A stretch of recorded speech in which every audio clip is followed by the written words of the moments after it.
So Burger King rolled out a campaign designed to highlight that their burgers have no preservative. They have no preservatives in the food. And so the hinge point of the campaign was a video where they just laid a Whopper down and time-lapse the Whopper rotting. And then this is backed up by a bigger billboard and outdoor campaign of rotten burgers. That is the Whopper campaign. And what I want to talk about are kind of two things. Like, let's go around the table. Good idea. Is that campaign for a restaurant a good idea? So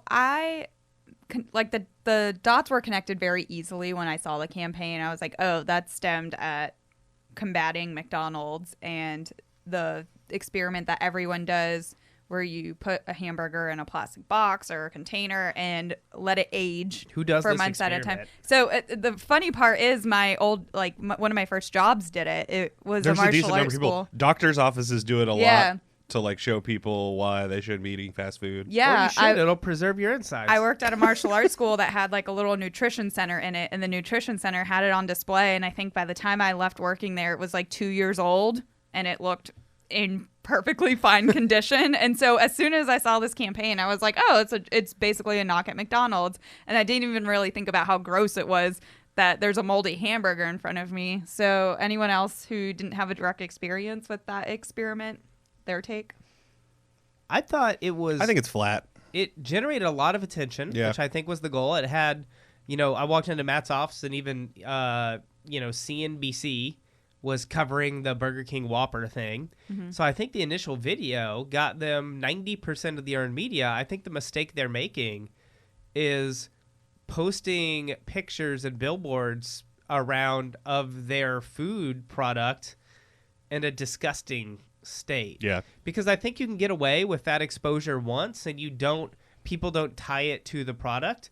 Right. But if you expose them to that image 2 or 3 or 4 or 5 times, you're starting to develop an association that you don't want to have. And disgust is an extremely strong cognitive association in humans. That's hard to alter once it exists. Yeah. So once it's there, this is like evolutionary hardwired. We don't like to eat places that have made us sick before. We don't like to eat places where we've seen things that are gross. Yeah.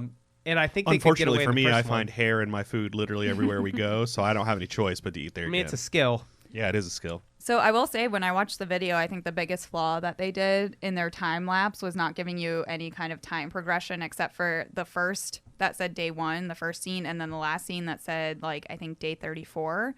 So as I was watching it showed day 1, and then it started to age, and it took me about halfway through to realize, this has been multiple days. This is not what a Burger King burger looks like by the end of the day, because then I was going to be mortified. I was like, wait, you give this 3 hours of oxygen and this is what it looks like? Did this ad accomplish anything other than making Burger King executives feel good for taking a shot at McDonald's? It got them a lot of attention. But what kind of attention? Positive. I think it mostly But did it make anyone want to eat at Burger King more? Not I. No.